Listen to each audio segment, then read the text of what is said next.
screen while we're doing the presentation. It is on. That will give you a chance to kind of, okay, that might give you a little bit better audio visual, and if you don't have to also juggle your screen. So that's just something to keep in mind. I know that we have a couple more people that may be joining us. It looks like one is already online there. Nick, I think, is coming on. So what I want to do is just kind of buy a little time till we get all of our participants here, and then I'll go ahead and get started. So just for my own reference, maybe I can start with Alicia. Alicia, would you just tell me a little of your background and who you are, and then I can go on to the next person after that. Hi, my name is Leisha Talley. I'm currently with the City of Fort Collins. So my background is in operational efficiency and corporate sustainability and carbon management. So I do a lot with businesses, just helping them kind of fix the holes in the bucket so that they can stay in business. The Multicultural Business Entrepreneurship Center, the MBEC, you'll hear me refer to, which is a city program that I'm working for now. Great. Thank you, and good to meet you. Leslie, would you just briefly introduce yourself? I'm Leslie Tansky. I am a marketing contractor. I work a lot with the Big Deal Company. It was formerly My Big Day Events. And we have a lot of nonprofit companies that we work for. Several of my clients are nonprofits. And so I'm just here to kind of learn about how I can help everything come together. Awesome. Great. Thanks. And thanks for being here this morning. Elaine, Would you introduce yourself? I am logging on because I am a secretary for Patriot Anglers, and I just want to listen in and find out what things we can do to improve our connection. After COVID, we lost a lot of our volunteers, and so we need to figure out how to get more volunteers. And I used to do fundraising. I'm still, I guess, responsible for that. So if I can get some ideas on how to do that as well, that's why I'm here. Okay, great. And then Nicholas, would you also just briefly introduce yourself? Hi, yeah, good morning. My name is Nick Dunnigan, founder and CEO of Health for Heroes. We are a nonprofit organization here in, almost said Fort Collins. We've been in Fort Collins the last couple of years, really just serving Northern Colorado. Our headquarters, we just moved to Loveland. And you can see behind me, we're still getting our office built out and whatnot. But I'm mostly here because it's really our business to know of other organizations and businesses in the area. So when we have gaps where we're not able to fill those, we're able to refer our members and make sure that they're getting some continuity in the region. And part of our model is really all about collaboration with partners and businesses and stuff. So this just seemed to make sense. And I just want to say thank you for putting it on. And hey, Kurt, you look much different today than on Sunday. Nick saw me in black and white checkered sport coat as the MC for a race event in Windsor on Sunday. Oh, fun. Well, I want to thank you all for being part of this. It's really fun to hear what you're doing and what you're interested in, and I hope that this will be a really meaningful presentation for all of us. I want to just share, just because Nick came on a little bit later, that we are going to have a PowerPoint presentation as I'm going through this, and so if it's easier for you, you can go off screen during that time. We'll have you off mic during that time as well. But at the end of my presentation, we will have some time for Q&A, and I really want to welcome all of you to come back on screen and back on mic so we can have a little bit of dialogue at the end. So with that, let me just quickly introduce myself. So I'm Sosamma Samuel-Burnett. I serve as the founder and president of Global Justice. And Global is an international nonprofit, but we work locally, nationally, and internationally, and really serve as a resource on a wide range of justice issues. In particular, our goal and our work is really to help everyone elevate their understanding of justice issues and their engagement on justice issues. And so we're really there to be sort of a consultant and a cheerleader for advocacy groups, and we're really there to sort of encourage for-profits and others to engage as well. I think we have one other person that just joined on. Looks like AJ. I don't know if you're on screen yet, AJ. But AJ, before I get rolling, would you like to introduce yourself as well? Yes. Hi. Sorry, I'm realizing it's really dark in here. I'm AJ Fountain with Stoked Ember Productions, and we help folks tell their story through video. Fantastic. And AJ, what I was just sharing is as we get started here, I will be presenting through a PowerPoint. So you're welcome to go off screen and off mic during that time, but I'll be inviting everyone back at the end for some Q&A. Okay. Great. Well, let me go ahead and get us started here with the screen. Just everyone just kind of give me a nod and let me know that you can see it. You're all good? Everyone's seeing that? All right, great. Well, let me start by just introducing our topic for today. Kurt had mentioned this as something near and dear to his heart, and I hope it will be near and dear to all of your hearts. But what we want is for it to be also of interest and concern for the broader community. And so when we share the information that we're sharing today, it's not just for our use, but it's also something that I hope you'll share with others, whether it's corporate people, small businesses, or nonprofits themselves. But I'm titling this today, Nonprofit For-Profit Collaborations for Community Good. At the end of the day, every organization, whether it's nonprofit or for-profit, we're here to do something good for the community, whether it's through advocacy, whether it's through a product, or whether it's through a service. But now what we need to look at is how can we sort of maximize that community good by working together in collaborative and partnership opportunities. So with that, I want to start with really explaining what a nonprofit is. You'd be surprised how many people have no idea what a nonprofit really is, including people who work in nonprofits.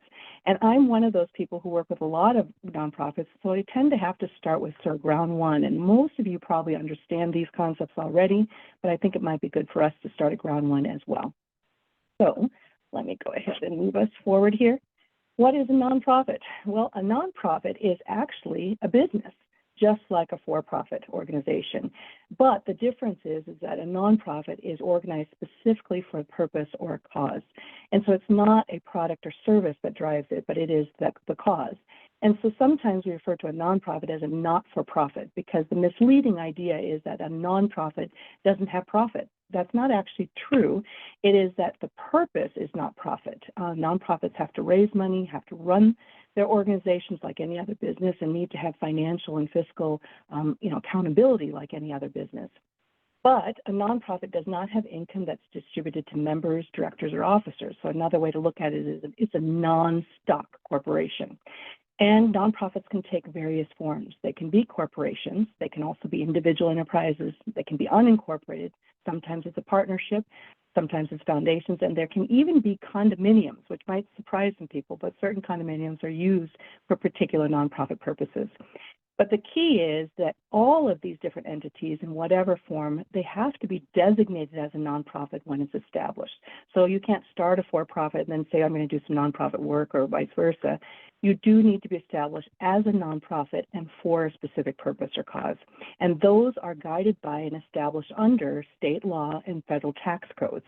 So obviously, if you have a nonprofit that's based here in Colorado, then you'll be under Colorado law, but then we're all under the IRS tax code. So there are different tax codes and different subcodes, but typically many nonprofits are 501c3s, for example. Those will allow people to receive donations, etc. But the key is the purpose.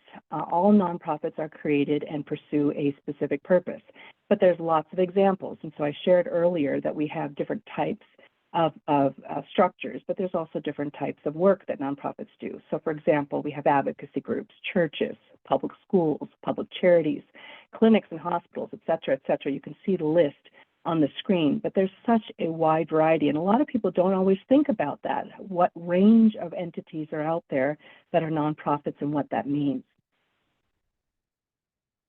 I also want to take a few minutes to just get the lay of the land of some nonprofit statistics, because again, a lot of people don't understand what a nonprofit is, but a lot of people also don't understand the impact of nonprofits. So globally, there are over 10 million nonprofit organizations around the world. That might surprise some of you. It is not a small number of entities. This is a very large part of the sectors that we see in our communities. Globally also, it takes up about 7.4% of the world's workforce. Now, look at the world's population. We're nearing 8 billion people. So 7.4% is a substantial number. And on a global scale, about 70% of the people that are working at nonprofits are actually paid workers. They're part of the employment numbers globally.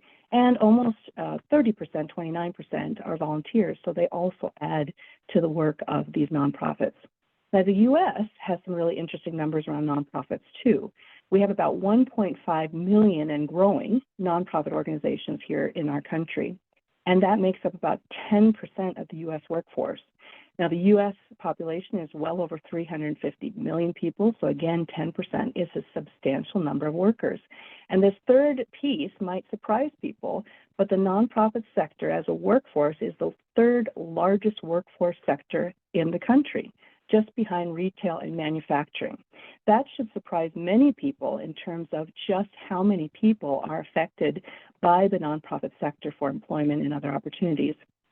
Currently, there are about 25.1 million volunteers at nonprofits as well, which aren't even necessarily counted in that workforce number. So it's a substantial number of people connected to nonprofits. And this is important for us to know too, not only the number of people involved, but what's the actual financial impact? Well, 5.7% of the United States GDP, what's the gross domestic product, comes from the nonprofit sector, which is substantial. It's a huge contribution to the overall impacts of our economy. And that translates to about $2.62 trillion annual revenue dollars from the U.S. For U.S. nonprofits. So think about that in terms of the global numbers too. That's considerably higher. So these are numbers for us to kind of keep in the back of our minds to help us understand that when we talk about nonprofit for-profit partnerships, it's not just a do-good thing. It is an impact thing that really does impact individuals, communities, and the overall economy. I want to give you a little bit of a lay of the land of the workforce as well. So when we talk about nonprofits and we talk about the impact on the workforce, I'd like us all to also think about the workforce itself, how the workforce is evolving and changing. And this is a really interesting graph that is showing some predictions for the workforce in 2025, which, by the way, is not very far away, right? We only have a short time before we're already reaching many of these numbers. The key thing for you all to note is look at the bar graph and look at the age groups that are represented here. The younger groups, the Gen Z, are in the red. And so those are groups that are age 16 up to 24. The sort of peachy or darker salmon color is 25, ranging up to 40 plus. Now those are the majority of the workforce that we're going to be looking at. I'll come back to that. Then we have the lighter colors. That's the 45 to 59 range. That's actually my range. I'm 54. And then you get to the older generations, which are sort of the baby boomer generations. We're at the 60 and up to 80. Those are kind of the breakdown of our workforce. But here's the important thing. The highest numbers that we see and the highest numbers that are coming in the workforce are in that millennial group. So when we're talking about nonprofits, and we're talking about workforce, and we're talking about impact on economy, we also have to keep in mind what that is made up of. And the millennials are a significant piece in terms of the workforce, and many of them are working within nonprofits.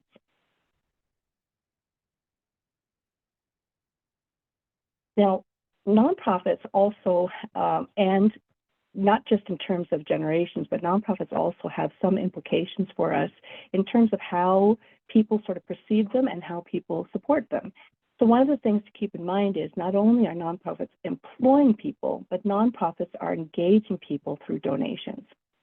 About 56% of people in America, and that's just America, donate to charities, and that's as of 2021. The numbers are slightly higher as of now. About 60% of that is coming from baby boomers, so those 56 to 75 age. They're the generous generation, if you'll call it that.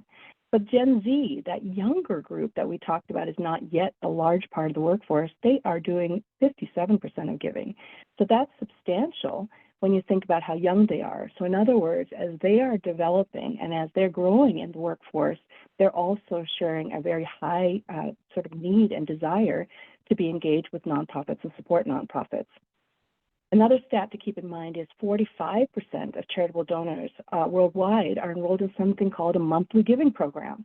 Some of you might be familiar with those monthly giving programs, but the note for you all is that's about half of donors that are willing to not just give a one-time donation, but to continue to commit to being part of a particular nonprofit or nonprofits.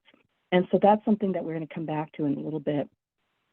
10% of overall nonprofit revenues are coming from individual donations. So as much as those numbers I mentioned earlier are substantial, it only represents 10% of overall nonprofit revenue.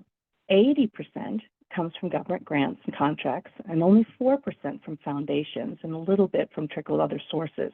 So it's important for us to understand that the makeup of donations within the nonprofit world also affects how nonprofits run. If everything is tied to government grants and contracts, that's a very different dynamic than if it's more tied to the private sector. And so that's something that we also want to keep in mind as we're preparing for nonprofit and for-profit collaborations. Just kind of as a side note, I thought this was an interesting chart that I want to share about donations. So I mentioned earlier about the baby boomers being sort of the most generous, giving the most amount of donations.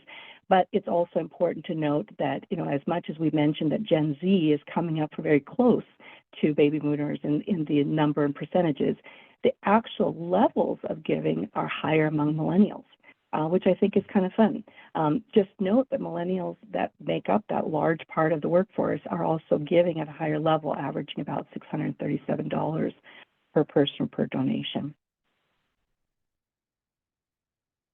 As we move forward, I want to talk a little bit now that you have these stats behind you about why nonprofit for-profit collaborations and partnerships are necessary and important.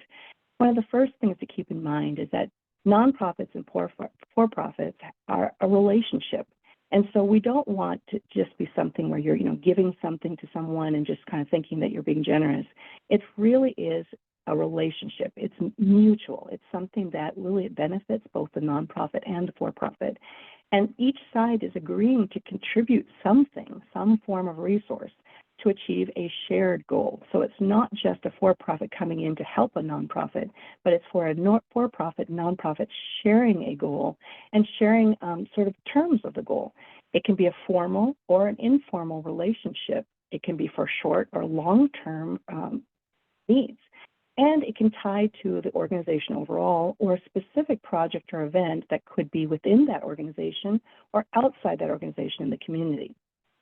Nonprofits and for-profits also really do help address community problems. So when we have these collaborations, it's not just about serving the nonprofit or helping a for-profit. It really is about helping the broader community. Most of the problems that we have in our community are best addressed when everybody is involved. When we get all sectors engaged in the work, that's when you actually see progress.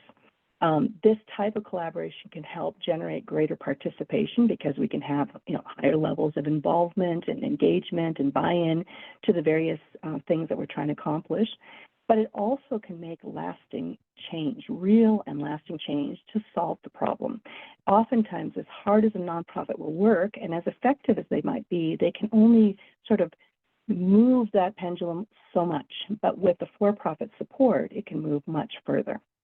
And finally, there are many ways that nonprofits and for-profits work together for positive impact, and there's a lot of examples, and I'm going to be sharing a few of them as we go through our presentation today. I do want to take a few minutes before we get into some of those examples to talk about things like the benefits to nonprofits. Obviously, when you're partnering, there should be benefits, and so there are benefits for both the nonprofit and for the for-profit. So for the nonprofit specifically, this is a way to engage what we call the best and brightest in the private sector, especially among many business organizations, whether they're small businesses or large-scale corporations. There are some really capable and skilled people. And when a nonprofit has a chance to sort of connect with these groups, you're really bringing those best and brightest of people to this work. You're bringing their expertise to help analyze, to research, to plan, to implement, and you're really utilizing their knowledge and experience to be more effective. And so that is a true benefit for nonprofits. And it's not limited to just having board members. It's really about people that can directly be involved in their work. It also helps to pool resources. One of the greatest challenges for any nonprofit is obviously gaining resources to do the fundraising to cover the work, but it's also dissipating resources because many different nonprofits are all working to that same end of finding resources. But when you partner and collaborate among nonprofits and especially with for-profits, you're pooling resources, which allows for greater impact and greater leverage so that each of these entities can go further. Also, for nonprofits, when you are partnering with a for-profit, you also are building credibility. So if you have a strong business partnership, for example, that partnership in and of itself will help people really understand and see that nonprofit's work. It validates that work, it supports that work, and increases what we call brand reputation. So the nonprofits, just like for-profits, have a brand, and that brand can be developed and increased and modified when necessary.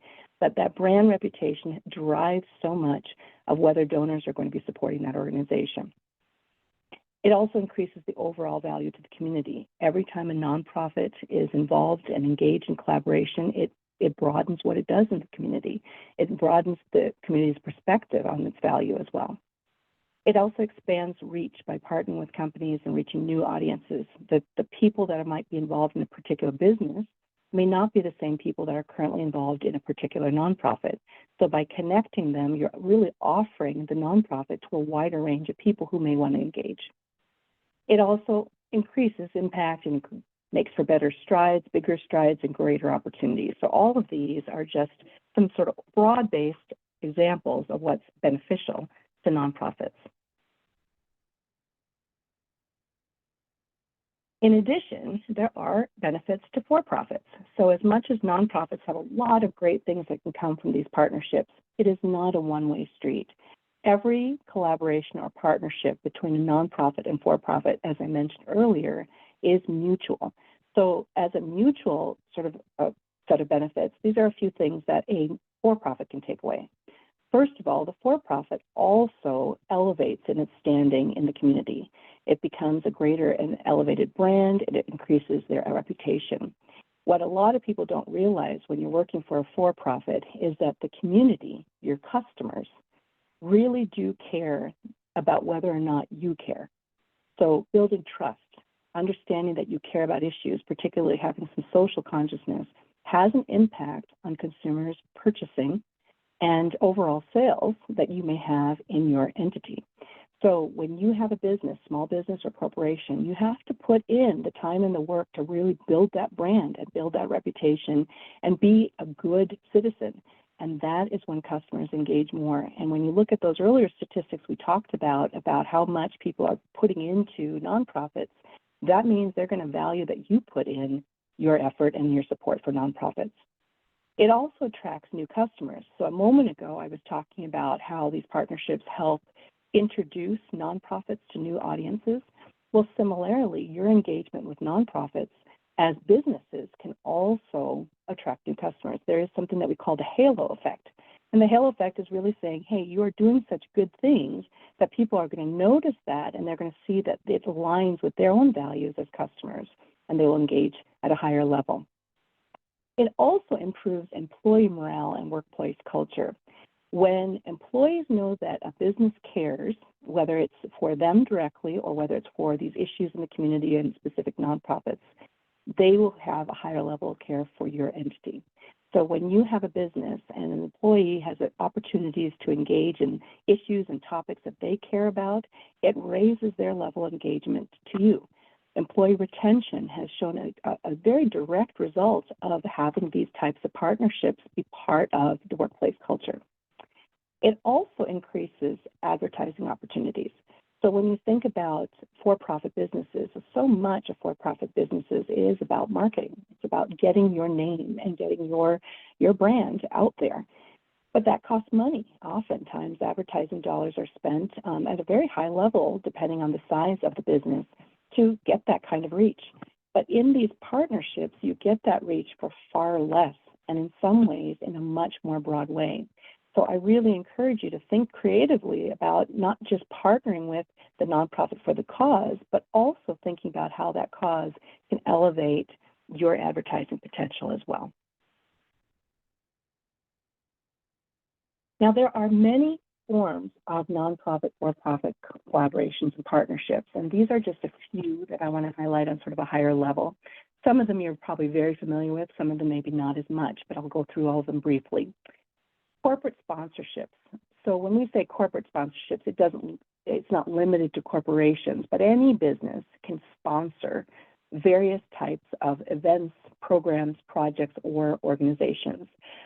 There's often times when groups will add their name to an event and give it a certain level. These sponsorships are really meaningful, especially for organizations that are doing broader scale things that have a lot of costs. Those costs are offset by sponsorships, and it's a great advertising opportunity for the business. There are cash and in-kind donations. Sometimes sponsorships are great for getting the word out there, et cetera, but cash and in-kind donations go a long way, especially when cash donations are for general operating. Many of these organizations can use those cash donations to support a wide variety of things. Sometimes the hardest thing to fund for a nonprofit is actually the people. And so with these cash donations, that can help support people, but it can also go to specific programs and projects. But in-kind donations matter too. So if you're a business that maybe doesn't normally do a cash donation, when you are offering, let's say, your printing services or some other type of service that you have that can be beneficial to a nonprofit, it can make a huge impact as well. Workplace giving programs, probably many of you are familiar with this, but this happens a lot in larger businesses, but maybe not as much in smaller businesses, but it can be done in all levels of business. But workplace giving programs literally multiply giving. Our own organization benefits from donors that have connected to their workplace, where they give a donation every year that is generous on their part, but then they're matched by their corporate or business entity, and that doubles everything that we receive, and that can be a tremendous boon to any nonprofit in their work. Corporate matching gifts are, well, I kind of jumped ahead here between workplace giving and corporate matching, but workplace giving and corporate matching gifts, again, multiply impact, but at the same time, it also gives people an opportunity to sort of identify different types of causes that they believe in. So when I go back to what I was sharing earlier about sort of raising morale, workplace giving, corporate match gifts are all things that really help the overall retention of people in businesses because they love the idea of your business helping others. There's also something that can't be neglected, and that's skills-based volunteerism. What you may not realize is a lot of nonprofits are not equipped with everything that they need to run effectively as a business. Many nonprofits are missing elements such as accounting services or administrative supports. So if your business has specific types of skills and or you have individuals with those kinds of skills like legal and accounting, those skills-based volunteer opportunities can really make an impact on these nonprofits. There's also something called cause marketing, and actually I want to sort of highlight Kurt for a moment. Kurt has been doing cause marketing for quite a while, and he does it very well.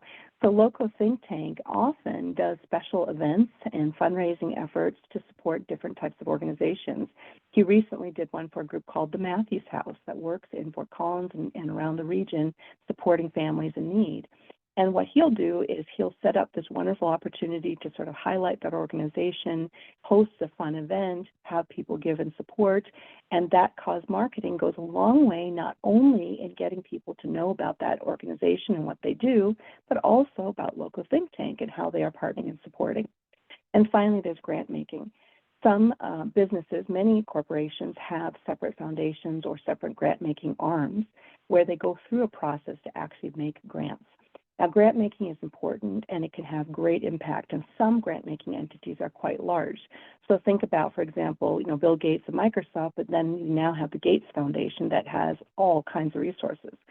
But the reality is grant making, as significant as it can be, is not the largest portion of donations, and so that shouldn't be the first source for most nonprofits to go to, not because it doesn't matter or not because it's not important, but because usually those grants are one time, whereas some of these other types of forms that you see here can be ongoing and develop a deeper relationship.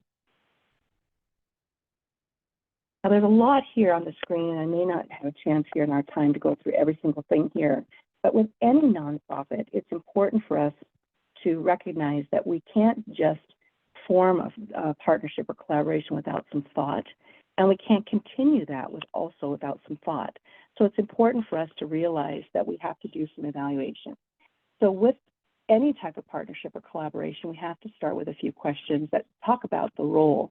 What is the role of the actual for-profit, and what is the role of the nonprofit in whatever it is that the collaboration is about, whether it's overall support, an event, some other type of role. Similarly, does each party have a voice in the process? Is it just a one-way thing? Is it something that you can sort of plan together?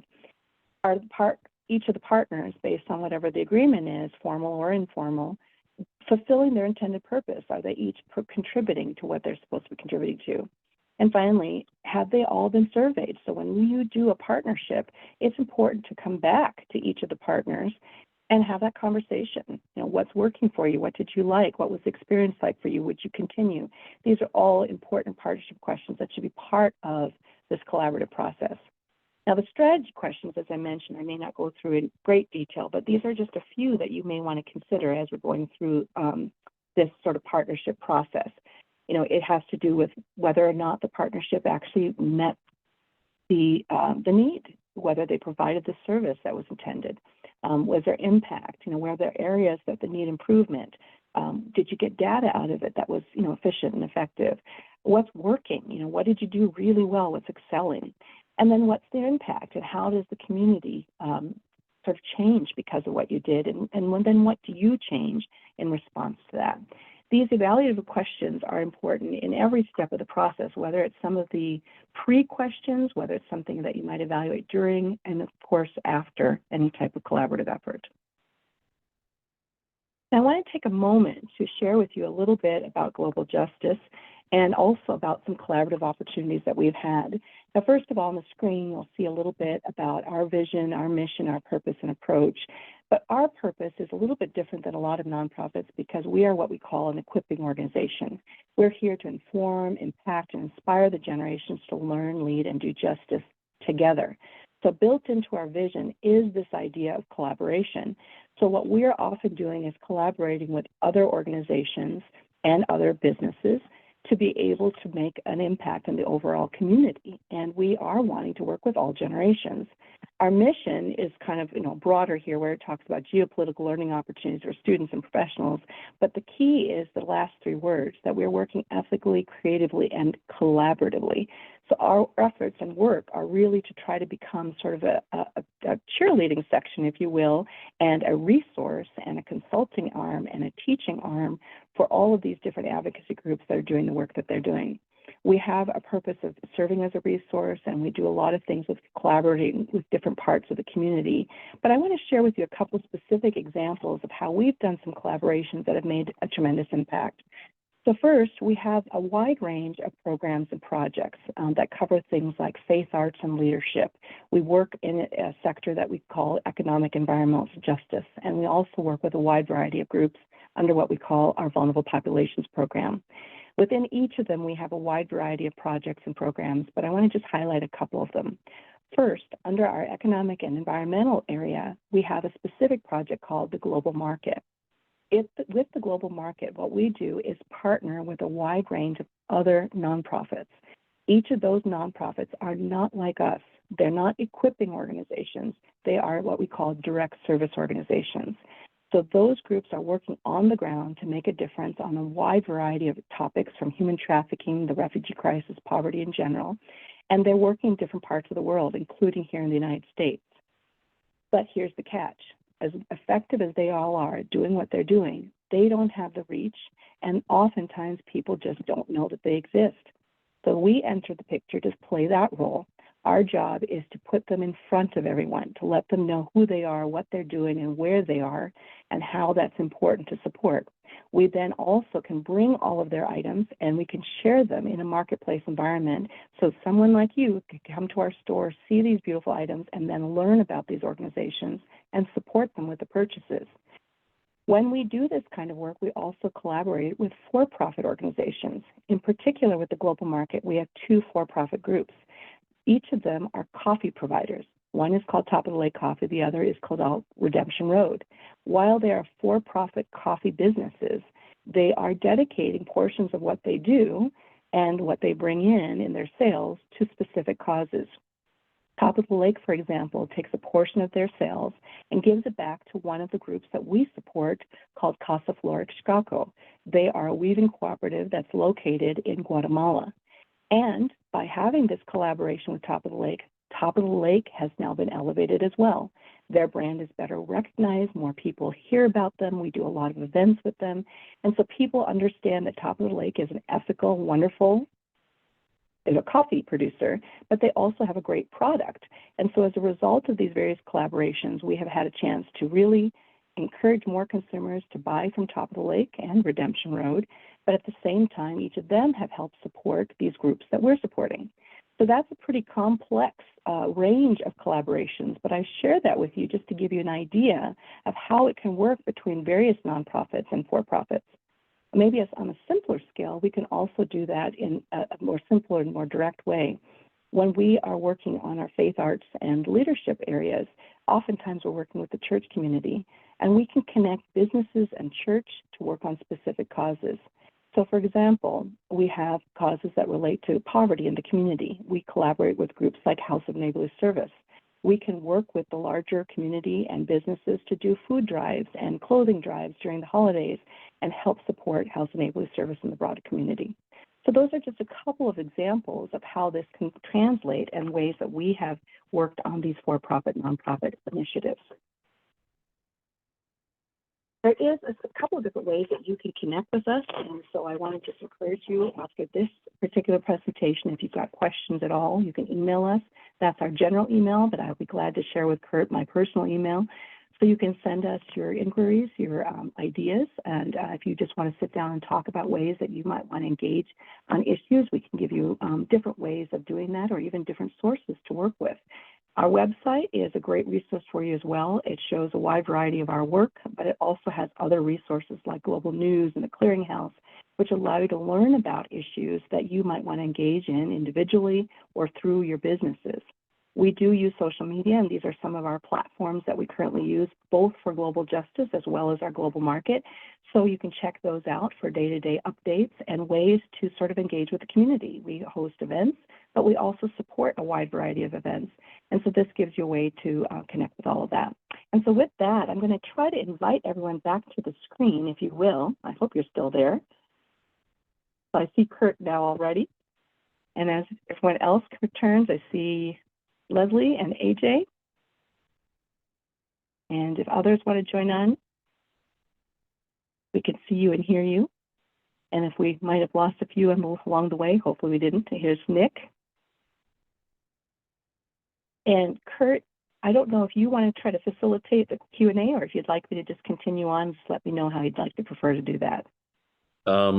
Yeah, I think we can just kind of all unmute to a certain extent. And, I guess I just say thanks, first of all, for a really broad and deep conversation on that topic. It's clear that your experience in the field of nonprofit and business is pretty extensive. So with that, I guess I'll just invite any questions, clarifications, comments, stories. Great. Thank you, Kurt. I have a question. If you have questions, just pop. Sure. So Sosamma, a lot of for-profit businesses, they may want to work with nonprofits, maybe because they resonate with the message or the mission, and maybe they could just use their service or product. But I guess my question is, when a for-profit business is approaching a nonprofit,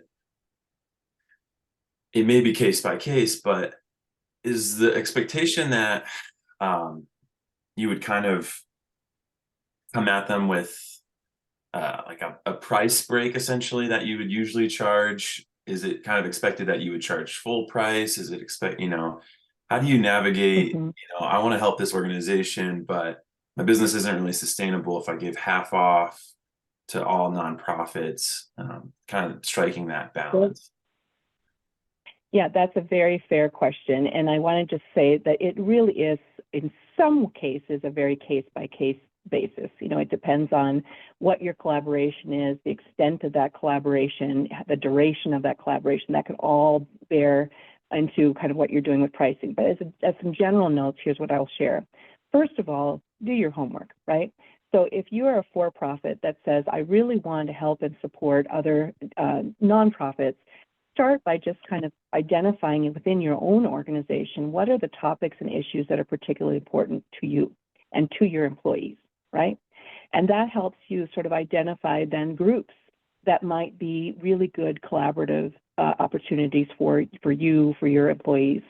And then you want to also start thinking about, well, what do you offer that can benefit those nonprofits? So you used one example, and that's a discount on services.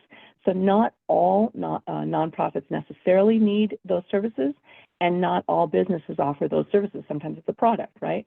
But discounts are something that you set based on your business decisions. So you might not be able to do half off, but if you're working with a lot of nonprofits, perhaps there's an across-the-board discount amount of 10% or 15%. You know, we work with a printer, for example, and we always get a 15% discount. That's their nonprofit rate. So your business can establish that, but that's going to be based on your business, right? You need to think about your price points. You need to think about the factors to make sure that you're covering your costs. But the key is, where do you have the wiggle room where instead of getting that benefit directly to you, where you could hand that benefit off to the nonprofit? Does that make sense? It's really about thinking about your business structure, thinking about your services and how it can be most beneficial. But having said that, I do want to mention one side note. A lot of times, and I've seen this with other businesses, there will be something where they say, well, our benefit is to everybody equally, whether you're nonprofit or for-profit. And so they don't do discounts.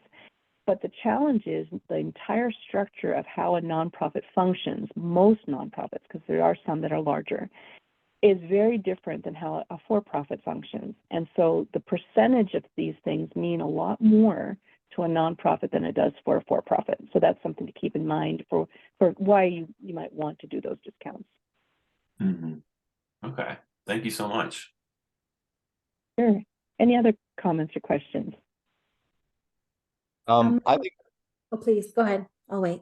sorry, I was just going to add ahead. a little to AJ's question and just maybe provide like a use case scenario. You know, for us, we get services, you know, we unfortunately right now, which they're great services, but unfortunately right now we're paying full price for accounting services. And that's a necessary piece. You know, for me as a CEO to operate the company, we need clear, defined numbers and reports and things like that. So we're willing to just pay for those services. Whereas other things potentially might fall on a lower priority and we can't necessarily justify paying full price, but we need it, we want it, et cetera. So we look for other ways to engage with businesses. You know, for example, we might provide some marketing or promotion for the business that's giving us the service. And it might be a short-term situation where it's just, you know, they did the thing, they provided the service and we, you know, one time said thank you. Or it could be an agreement where it's just kind of ongoing and, you know, you might be listed, your logo, your business information might be listed on our website as an ongoing supporter. And so I think for you, AJ, like something to consider is, you know, if you're just looking to be transactional and exchange services, maybe you do implement just a standard discount for everyone. If you're looking to engage on a deeper level and actually collaborate with a specific nonprofit, you might take interest in becoming one of their supporters by doing kind of a trade. Provide your services in return for promotion and involvement in the organization. Yeah, and I really want to echo what Nick said. You know, we really want to be thinking about the mutuality, right? You know, so I mentioned that earlier in the presentation, the mutuality. And with mutuality means that there's, you know, mutual interests and mutual benefits, but the exchange piece is important. But having said that, the exchange might not be a one-to-one, right? So for example, for your discount, the nonprofit might promote what you're doing, right? They might not be able to necessarily discount some other service for you, right? So those types of considerations are important. And I think the way that Nick described it is also important. Depending on what the service is, it can also affect the nonprofit differently. But I think those exchanges are opportunities to be creative. You know, what would be helpful to your organization that the nonprofit could provide you? You know, maybe it's reach, maybe it's more audience, you know, whatever that might be. Other comments or questions? I see Elaine next. Elaine, anything you'd like to ask or anything you'd like to share? Well, I'm trying to figure out how this works. It works for our organization. It was founded in 2012. And we've been able to hang on. This to me is, I guess, not so much about finding volunteers to work with us. And not really, we used to have, Cabela's used to be a supporter of us until COVID, and then we kind of lost them. Mhm. How do we Mhm. make that connection again? Because really 98% of our funds go to taking veterans Mhm. out fishing. That's our primary thing, is Mhm. we do fishing year round. And that's Mhm. majority of what we do. The rest is used to maintain 2 boats and a pontoon. We really don't Mhm. advertise. We're trying to figure out how to make that connection to the public again. I don't know if you Mhm. can help it at all. I can speak to that a little bit. I think one of the things you want to do is, first of all, don't put everything into one source. Diversification is really important. So Cabela's could be a wonderful source and maybe your major source, but don't limit it to Cabela's.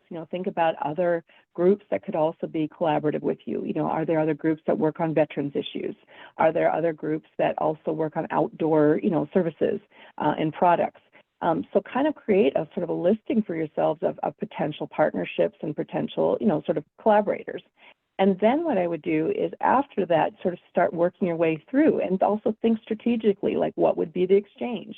If you're working with another, let's say, a group that works with volunteers, what types of services do they provide? What sort of services do you provide for that same community of We do have veterans? that. How can you work together? Great. Yeah. Well, Yeah. that's a wonderful thing. And then with, Cabela's, Cabela's is one source. What other groups are there? There's Shields, there's other entities.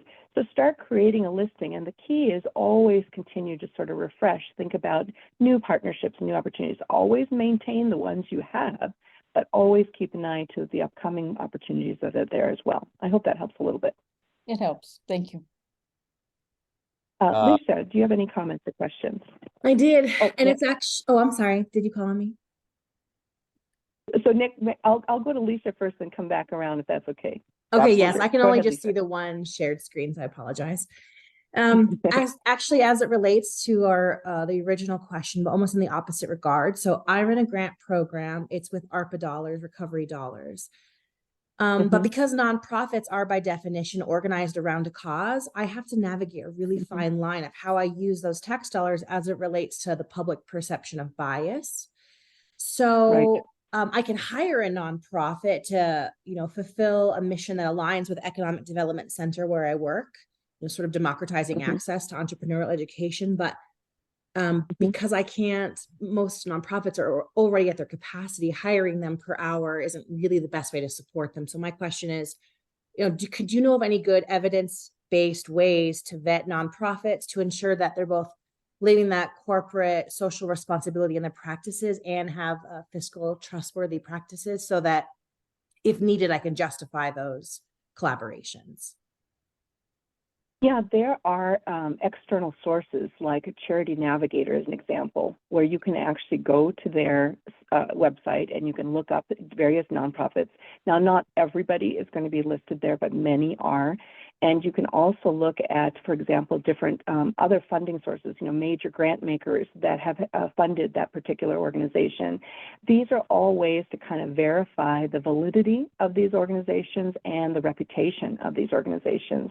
So looking at these different sources of, sort of background and directory information, as well as looking at who else has helped them, gives you an idea of where you fall, right? And, if you have parameters on issues like bias, then, you may want to steer clear of some that are more, politically oriented and maybe work on more that are, working on sort of non-politicized issues, although there are many justice issues that can be politicized, different ways.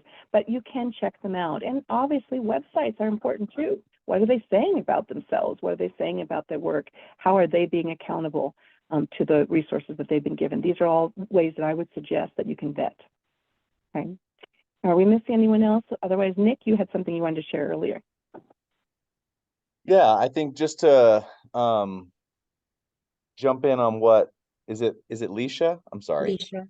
Leisha. What she was just saying, one thing we try to do is be as transparent as possible right on our website. And so, some other nonprofits might do the same. And putting their tax returns on their website, or putting their strategic plan out there so you can see what types of work they're trying to do. And, looking at potential board members and things like that as to, what their engagements are outside of the organization as well. And just kind of just to our host's point, going around to several different areas and different resources to kind of put the picture together and see what the organization is about. And then go ahead. Oh, go ahead. Sorry. Go ahead. Well, I was going to change topic a little bit to what Elaine was saying. So if you want to comment on that, by all means. Oh, no, you can continue. But what I was going to reference is the board piece, so we spent some time talking about things like, giving. But I did want to mention something about boards. I do a whole separate presentation about boards, but board development is an important piece that can also create some collaborative opportunities. And you have to also be careful with those as well, because there's different types of duties. But a board member has fiduciary duties to each nonprofit. But board members also come from a wide variety of sources. And so sometimes it can be coming from businesses, and that creates opportunities for different types of collaborations and partnerships. And so that's something for nonprofits to think about too, is as you're developing your board, how can you be strategic on that board, not just bringing in people that you like or people that would support your work, but people who can really connect to these other collaborative and partnership opportunities. But Nick, you had a follow on. Yeah, and then just touching on what Elaine was questioning earlier about, approaching partners and collaborating, et cetera. So, just a soft plug for my organization is, we support veterans and first responders through health promotion. We do outdoor recreation, fitness, wellness, et cetera. And, it's our business. We don't want to necessarily be the ones to constantly deliver these programs. We'd rather look to people in the community who are delivering these programs with a proven track record, create partnerships with them, and then kind of liaise our members over into their programs. And so the Patriot Anglers program is something I'd be interested in connecting with you on, Elaine, and seeing if there is potential for collaboration. And we also have, us being a veterans organization, I potentially have some funding resources for you as well that you might want to look into. I'll type in my information into the chat so you can connect with us. That's great, Nick and Elaine. If you two can make that connection, I think that's wonderful. And that's part of what these opportunities are. Even when we talk about just this presentation, the people that are engaged in this conversation today have opportunities to collaborate, right? Have opportunities to connect and have opportunities to learn about other partnership opportunities. Now, as we wind down our time, I did want to just mention a couple of things. In my background, I'm kind of this interesting sort of mix, because I'm a legal person. I'm a human rights lawyer, and I've done that for many, many years. But I really see myself as this advocate that's a little bit broader in terms of, what's working. I spent about 35, if not 40 years working specifically with nonprofits. But here's the thing I want to leave with all of you. As much as my whole realm of my professional life and personal life in many ways have been about advocacy, human rights, justice, etc., there are various points in my life where some of the most effective work that I've done has actually been with businesses and corporations. And so, for example, several years ago when I was working with a human rights organization in Minnesota, I ended up spending a lot of my time working with groups like Honeywell. And that might surprise some people, because what we don't realize is the nonprofit world is working on issues that are very now and immediate. And when we have to work with, let's say, government or some other entities, it takes a long time. But business is nimble, right? Businesses are responsive.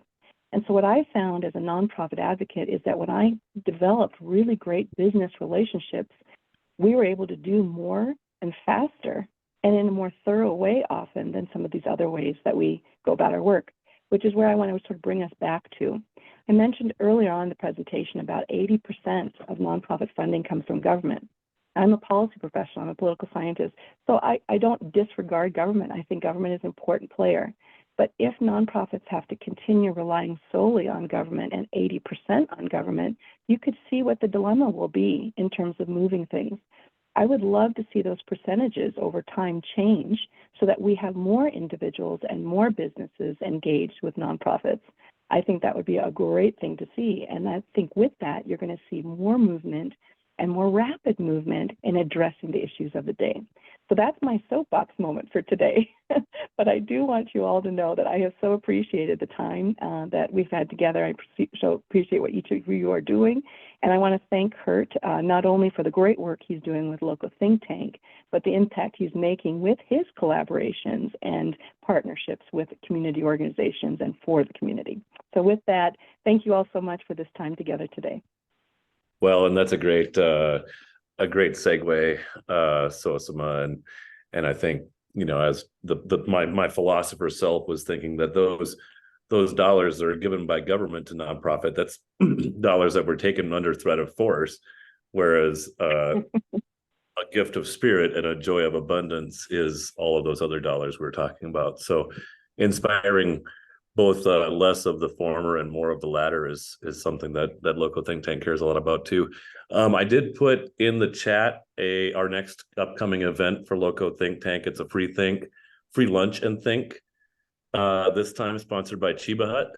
And so that's kind of a free sample portion. Sosamma has been to a free think or two over the years of we just kind of get to know each other, focus in on a couple of challenge and use our Local Think Tank process in a way that bring some clarity to the conversation, hopefully. So check that out. That's not just for our members or just for business owners, but if you're curious about what Local Think Tank does within our chapters, it's a great way to get kind of a peek behind the curtain. And we're right up against our time.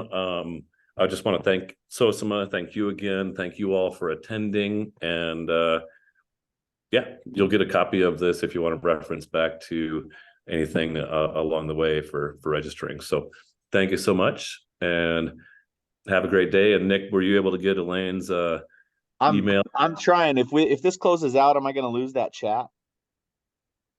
Probably. Okay, give me 15 seconds before you close it then. I just posted my email address at Patriot Anglers.